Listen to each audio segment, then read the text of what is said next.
في مصر حاجة تانية والسر في التفاصيل.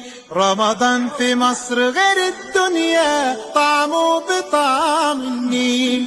رمضان في مصر حاجة تانية والسر في التفاصيل. رمضان في مصر غير الدنيا طعمه بطعم النيل.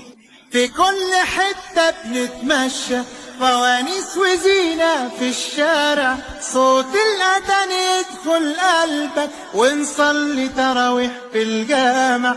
بالليل بتحلو القعدة طاولة ودومنة وكوتشينة، والله زمان ده احنا بقالنا مدة بعيد عن بعضينا.